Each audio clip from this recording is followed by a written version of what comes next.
नमस्कार, स्वागत है आपका। शुरुआत करते हैं बड़ी खबर के साथ जो देहरादून से है, जहां पर बीजेपी कार्य समिति की बैठक जारी है, जिसमें मंगलौर और बद्रीनाथ विधानसभा सीट में हार की समीक्षा की जा रही है। इसके साथ ही राज्य में होने वाले निकाय चुनाव की रणनीति पर भी मंथन किया जा रहा है। कार्य समिति की बैठक में सीएम पुष्कर सिंह धामी, प्रदेश अध्यक्ष महेंद्र भट्ट, प्रदेश प्रभारी दुष्यंत गौतम, सह प्रभारी रेखा वर्मा मौजूद हैं। इसके साथ ही सभी कैबिनेट मंत्री, विधायक और मंडल स्तर के पदाधिकारी भी इस बैठक में शामिल हुए हैं। उद्घाटन सत्र में सीएम धामी ने कार्यकर्ताओं का आभार जताया और कहा कि कार्यकर्ताओं के दम पर ही आज उत्तराखंड में दूसरी बार बीजेपी की सरकार बनी, साथ ही केंद्र में तीसरी बार नरेंद्र मोदी सरकार बनी है। वहीं सीएम धामी ने कहा कि कुछ लोग समाज में गलतफहमियां पैदा कर रहे हैं। कभी भी चारधाम यात्रा रजिस्ट्रेशन के नाम पर लोगों को गुमराह किया जा रहा है, तो कभी जातिवाद तो कभी क्षेत्रवाद के नाम पर समाज को बांटने की कोशिश हो रही है।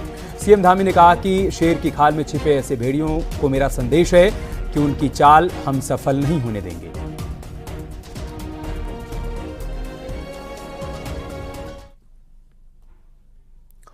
तो देहरादून में आज बीजेपी कार्य समिति की बैठक चल रही है, जिसमें पूरे राज्य भर से बीजेपी के 1300 से अधिक पदाधिकारी शामिल हुए हैं।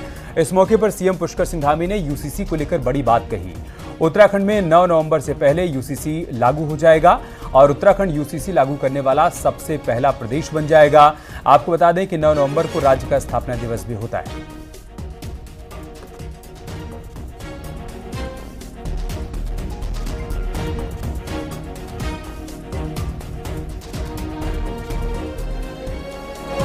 और देहरादून से हमारे सहयोगी सुनील और प्रभात इस वक्त हमारे साथ जुड़ चुके हैं। सुनील, बीजेपी कार्य समिति की बैठक के दौरान सीएम पुष्कर सिंह धामी की तरफ से बड़ी बात कह दी गई। उन्होंने कहा कि 9 नवंबर से पहले हर हाल में प्रदेश में यूसीसी लागू हो जाएगा। क्या माने कि सरकार बहुत तेजी से इस दिशा में आगे बढ़ रही है? बिल्कुल अमित, और यूनिफॉर्म सिविल कोड पर जो ड्राफ्ट जो विधेयक उत्तराखंड ने पारित किया है, उस पर पूरी देश भर की नजरें हैं। और इसी साल मार्च में राष्ट्रपति ने भी यूनिफॉर्म सिविल कोड का जो विधेयक पारित होकर राष्ट्रपति को गया था, उसको अपनी मंजूरी दे दी थी। उसके बाद राज्य सरकार इसका नोटिफिकेशन जारी कर चुकी है और अब इसकी नियमावली बनने का काम इन दिनों जोर शोर से जारी है। पिछले दिनों हमने बताया भी था कि नियमावली बनाने की जो कमेटी है, उसने कहा था कि हम अक्टूबर तक इस काम को कंप्लीट कर लेंगे। आज मुख्यमंत्री पुष्कर सिंह धामी ने इस बात पर मोहर लगाई है कि 9 नवंबर यानी कि राज्य के स्थापना दिवस से पहले उत्तराखंड को एक और बड़ी सौगात मिलेगी यूनिफॉर्म सिविल कोड के रूप में। और इसके साथ ही उत्तराखंड देश का ऐसा पहला राज्य बन जाएगा जो यूनिफॉर्म सिविल कोड को लागू करेगा। तो ये आज मुख्यमंत्री ने प्रदेश कार्य समिति के इस मंच से कही। दूसरी बड़ी बात जो आज मुख्यमंत्री ने कही, पहली बार मुख्यमंत्री को इस तरह से हमने देखा कहते हुए कि मुख्यमंत्री ने स्पष्ट शब्दों में कहा अपने पदाधिकारियों के बीच कि बहुत सारे लोग अलग अलग फहमियां, कभी क्षेत्रवाद के नाम पर। मुख्यमंत्री ने कड़े शब्दों में एक संदेश दिया पदाधिकारियों के माध्यम से उन तमाम लोगों को कि ऐसे शेर की खाल में छुपे ऐसे भेड़ियों को बेनकाब किया जाएगा, उनके प्रयास सफल नहीं होंगे। मुख्यमंत्री ने कहा कि जो बीजेपी सरकार, जो हमारी सरकार लगातार जो काम कर रही है, वो रुकने वाला नहीं है और विकास की गति आगे भी जारी रहेगी। एक तरह से अगर इसके पॉलिटिकल मायने हम निकालें तो इसे जहां विपक्ष के लिए एक कड़ा संदेश तो माना ही जा रहा है, पार्टी के इंटरनल जो अपनी पॉलिटिक्स होती है उसके लिए भी एक बड़ा संदेश है कि अगर जो लोग इस तरह से बाधाएं पैदा कर रहे हैं आगे बढ़ने में, काम सरकार के कामकाज में, विकास में, उनके लिए एक कड़ा संदेश इस बात को माना जा रहा है जो मुख्यमंत्री ने आज प्रदेश कार्य समिति के इस मंच से कही। इसके साथ ही अभी अमित फर्स्ट सेशन चल रहा है। इसमें उद्घाटन सत्र के साथ साथ ही इसमें प्रधानमंत्री नरेंद्र मोदी के लिए एक धन्यवाद प्रस्ताव भी पारित किया गया, जो तीसरी बार बीजेपी सरकार बनी है। और इसके साथ साथ जो उनके द्वारा अनेक जन कल्याणकारी योजनाएं लागू की गई हैं, उसके लिए प्रधानमंत्री का धन्यवाद किया गया। सेकंड सेशन में तमाम मुद्दे होंगे, चाहे वो आगामी निकाय चुनाव है, पंचायत चुनाव है या फिर केदारनाथ विधानसभा का उपचुनाव है, उसको लेकर कार्यकर्ताओं के बीच रणनीति बनाई जा रही है, उनका हौसला बढ़ाया जा रहा है। मुख्यमंत्री ने खुद कहा कि कार्यकर्ताओं को रुकना नहीं है, थकना नहीं है। हम जिस रफ्तार से अभी तक आगे बढ़ते रहे हैं, आगे के चुनाव में भी कार्यकर्ताओं में वही जोश और वही जज्बा दिखना चाहिए। ये आज फर्स्ट सेशन में मुख्यमंत्री ने एक संदेश अपने कार्यकर्ताओं को दिया। बहुत बहुत शुक्रिया आपका हमारे साथ जुड़ने के लिए और जानकारी तक पहुंचाने के लिए। सीएम पुष्कर सिंह धामी क्या कह रहे हैं वो भी देख लेते हैं। हम विश्व के सबसे बड़े राजनीतिक दल के रूप में आज हमको ये गौरव प्राप्त है कि आज केवल भारत का नहीं बल्कि विश्व की सबसे बड़ी राजनीतिक पार्टी, विश्व का सबसे बड़ा राजनीतिक दल कोई है तो आपका और हमारा राजनीतिक दल भारतीय जनता पार्टी है। यदि आज हमारी पार्टी को ये मुकाम हासिल हुआ है। तो इसके पीछे हमारे करोड़ों करोड़ों कार्यकर्ताओं का कई दशकों का समर्पण, त्याग, विश्वास और कड़ा परिश्रम है। पीढ़ी दर पीढ़ी लोगों ने इसमें अपने को लगाया है, खपाया है, तब जाकर आज हमको ये उपलब्धि प्राप्त हुई है, ये गौरव प्राप्त हुआ है। भाइयों बहनों, भारतीय जनता पार्टी वो दल है जिसने हर असंभव कार्य को सिद्ध करके दिखाया है, लेकिन अपने सिद्धांतों और विचारों से कभी समझौता नहीं किया है। देश में धारा 370 का खात्मा हो, 3 तलाक की समाप्ति हो, या जिसके लिए हम गली गली में नारा लगाया करते थे कि रामलला हम आएंगे, मंदिर वहीं बनाएंगे, या अयोध्या में भगवान राम का मंदिर का निर्माण हो, या हमारे प्रदेश के अंदर ये गौरव हर एक उत्तराखंड वासी को प्राप्त हो गया कि उत्तराखंड देश का आज़ादी के बाद का पहला ऐसा राज्य बन गया जहां समान नागरिक संहिता का विधेयक को मंजूरी मिल चुकी है। भाइयों बहनों, एक विधेयक के रूप में उसको मान्यता प्राप्त हो गई है। ये सभी हमारा जो वैचारिक संकल्प है उसको दर्शाते हैं। आज हम सभी के लिए गौरव की बात है कि हमारी पार्टी ने एक लंबा संघर्ष देखने के बाद आदरणीय प्रधानमंत्री मोदी जी के नेतृत्व में ऐतिहासिक मुकाम हासिल किया है। आज हम लगातार तीसरी बार देश में बहुमत वाली सरकार बनाने में कामयाब हुए हैं। भाइयों बहनों, मेरा ये भी मानना है कि हम सभी आदरणीय प्रधानमंत्री मोदी जी के नेतृत्व में उभरते हुए भारत की वैश्विक स्तर पर जो आज तस्वीर बनी है, उस तस्वीर के साक्षी हैं। इसलिए मेरा मानना है कि आज जो हमारी विस्तारित प्रदेश कार्य समिति की बैठक है, इसके माध्यम से यह प्रयास रहना चाहिए कि भारत को परम वैभव तक ले जाने वाली इस पुण्य यात्रा में एक व्यक्ति के रूप में, एक कार्यकर्ता के रूप में, एक संगठन के रूप में हमारे क्या कर्तव्य है, उन्हें भली प्रकार समझकर हम आत्मसात कर सकें, तो मैं समझता हूँ कि ये हमारे लिए बहुत बड़ी उपलब्धि होगी। इसके साथ साथ ये एक दिवसीय हमारे इस महामंथन से जो उत्साह रूपी अमृत निकलेगा, वो अवश्य ही प्रदेश में हमारी पार्टी को और अधिक मजबूती प्रदान करेगा और अधिक हमको स्वीकारता प्रदान करेगा।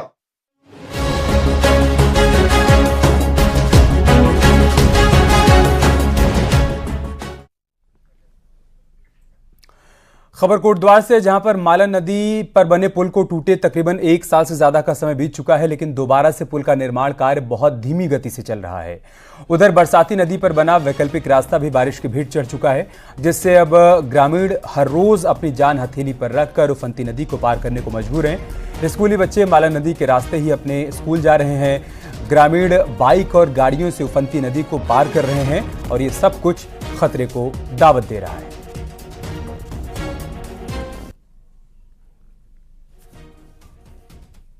एक साल से ज़्यादा का समय बीत चुका है, लेकिन जो मालन पुल के जो हालात हैं वो अभी तक जस के तस बने हुए हैं। आप तस्वीरों में सीधे तौर पे देख सकते हैं कि जो मालन पुल का निर्माण कार्य हालांकि चल रहा है, लेकिन 3 महीने इस काम को शुरू हो चुके हैं, लेकिन अभी तक जो पैच आप बीच में जो स्पेस देख रहे हैं, यहाँ पर जो पुल टूटा था, जो स्लैब गिरी थी, उसको लिफ्ट किया गया है। इसके अलावा 2 जो स्लैब हैं वही लिफ्ट की गई है। इसके अलावा अभी 12 स्लैब और लिफ्ट की जानी है। इसके बाद जो वेल टेक्नोलॉजी के साथ जो पिलर्स है, 16 पिलर्स वो बनाए जाने। तो कहा जा सकता है एक लंबा समय, जिस प्रगति के साथ, जिस तेज़ी के साथ ये काम होना चाहिए था, वो कहीं भी देखने को नहीं मिल रहा है। 3 महीने के समय में सिर्फ 3 स्लैब ही लिफ्ट की जा सकी हैं अभी तक। तो कहा जा सकता है कि एक लंबा समय इसमें लगेगा। भावर क्षेत्र के जो लोग हैं वो खासे परेशान हैं, क्योंकि वैकल्पिक जो मार्ग था वो इस बरसात में ध्वस्त हो चुका है और मालन पुल के हालात आप सीधे तौर पर देख रहे हैं। तो कहा जा सकता है कि जो भावर क्षेत्र के जो लोग हैं उनमें जो आक्रोश है वो सही है।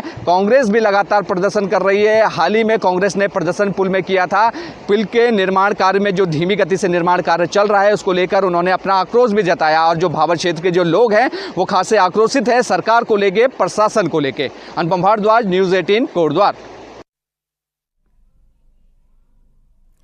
चमोली में बद्रीनाथ नेशनल हाईवे पर कई जगहों पर भूस्खलन का खतरा बना हुआ है। कई जगहों पर पहाड़ी से पत्थर गिर रहे हैं, जिसकी वजह से हाईवे बार बार बाधित हो रहा है। वहीं जोगीधारा के पास सड़क खराब होने की वजह से आवाजाही में भारी दिक्कतों का सामना करना पड़ रहा है। पहाड़ी से बोल्डर गिरने का खतरा भी लगातार बना हुआ है।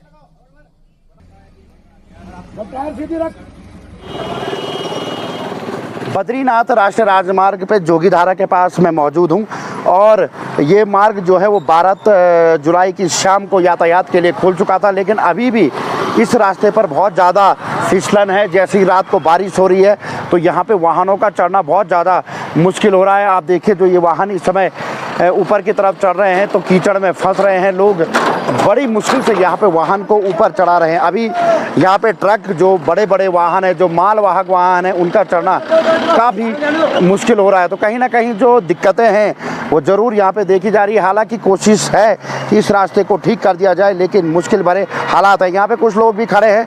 भैया क्या हो रहा है, गाड़ी ऊपर चढ़ने में क्या दिक्कत आ रही है, क्या हो रहा है यहाँ पे? गाड़ी चढ़ने में सर ये दिक्कत है कि यहाँ पर ठोकर, थोड़ा इधर को देखा जी, और दिक्कत ये है कि यहाँ पर जो है ना कि दलदल हो चुकी है और ठोकर बन चुकी है। अच्छा, अब इसको थोड़ा कटिंग हो जाए तो गाड़ी थोड़ी चढ़ जाए, तो बड़ी गाड़ियाँ नहीं चढ़ पा रही? बड़ी नहीं चढ़ पा रही। तो आपने सुना जो वाहन चालक हैं, जो वाहन यहाँ पे चढ़ा रहे हैं, उन्हें काफ़ी दिक्कतों का सामना करना पड़ रहा है। लोगों का कहना है कि इसको थोड़ा सा नीचे और बैठाया जाए ताकि जो चारों धाम की यात्रा इन दिनों चल रही है वो सुगम तरीके से चल सके। नितिन सेमाल, न्यूज़ 18, जोगीधारा, जोशीमठ।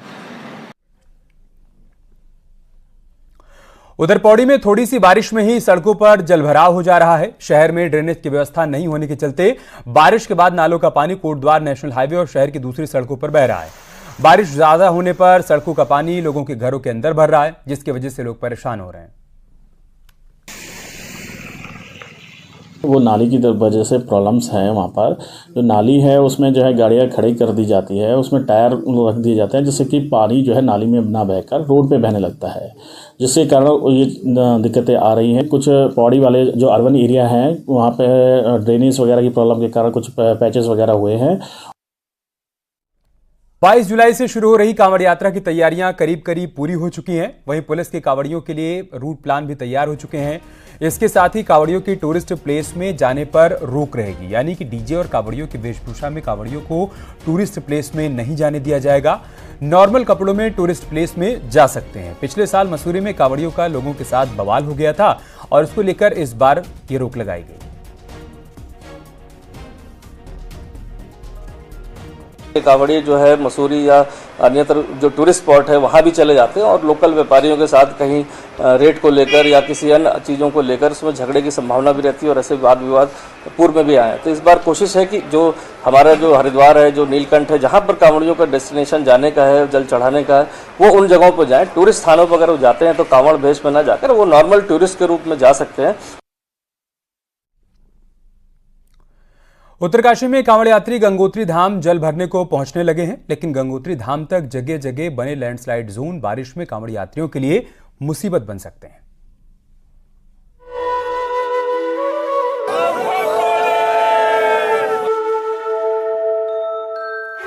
उत्तरकाशी में बड़ी तादाद में कांवड़ यात्री गंगोत्री धाम में जल भरने पहुंचने लगे हैं, लेकिन बरसात के मौसम में गंगोत्री हाईवे पर जगह जगह बने भूस्खलन जोन कांवड़ यात्रियों के लिए इस बार मुसीबत भरे रह सकते हैं। आने वाले दिनों में कांवड़ और डाक कांवड़ बड़ी तादाद में गंगोत्री धाम की ओर रुख करेंगे। वहीं दूसरी ओर गोमुख मार्ग कई जगह क्षतिग्रस्त है, इसीलिए खतरे को देखते हुए गंगोत्री नेशनल पार्क प्रशासन ने गंगोत्री धाम समेत कनखू बैरियर पर मार्ग बंद होने के बोर्ड लगा दिए हैं। एक इशू इस बार आया है, चूंकि गंगोत्री से गौमुख वाला जो हमारी फॉरेस्ट का ट्रैक है उसमें 3-4 उसमें लकड़ी की पुलियों के तहत गंगोत्री पहुंचा जाता है। तो 3 पुलियां इस बार बह गई थी, बीच में पानी बढ़ गया था। तो अब वो वैकल्पिक रूप से पुलियां तो बन गई है, लेकिन पानी का जो अभी वॉल्यूम है वो कम नहीं हुआ है। जैसे पानी का वॉल्यूम कम हो जाता है तो फिर forest department Gangotri national park वाले वो पुलिया को फिर वहां पर पुनर्स्थापित करेंगे। कांवड़ यात्रा को लेकर पुलिस ने विशेष तैयारी की हुई है। चिन्याली सोन नगुण बैरियर से लेकर गंगोत्री धाम तक कांवड़ यात्रा को लेकर 5 जोन में बांटा गया है। मोबाइल टीम्स जो है हमारी गाड़ी के साथ और बाइक के साथ जो तैनात रहेंगी और जो कांवड़ी आ रहे हैं उनको जो मौसम के पूर्वानुमान जो है उसको उनको बताती रहेगी। मेरी कांवड़ियों से ये भी निवेदन है, मेरा हाथ जोड़ के निवेदन है कि किसी भी तरह के नशे से जो है नशा और सामग्री इस तरह की सामग्री से दूर रहें। उत्तरकाशी में धीरे धीरे कांवड़ यात्रियों की तादाद बढ़ रही है। आने वाले कुछ दिन में बड़ी तादाद में कांवड़ यात्री गंगोत्री धाम में जल लेने पहुंचेंगे। ऐसे में कांवड़ यात्रियों को धरासू से गंगोत्री धाम तक बने भूस्खलन जोन में यात्रा करते हुए खास ध्यान देना होगा। न्यूज़ 18 के लिए उत्तरकाशी से बलबीर परमार की रिपोर्ट।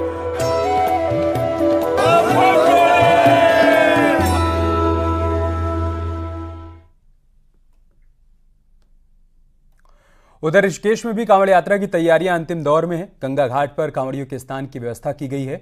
इसके साथ ही जल भरने के लिए भी इंतजाम किए गए हैं। इसके साथ ही त्रिवेणी गंगा घाट पर जगह जगह पानी में चैन लगा दी गई है और स्टील की बैरिकेडिंग बना दी गई है, जिससे कांवड़िये सुरक्षित स्नान कर सकें।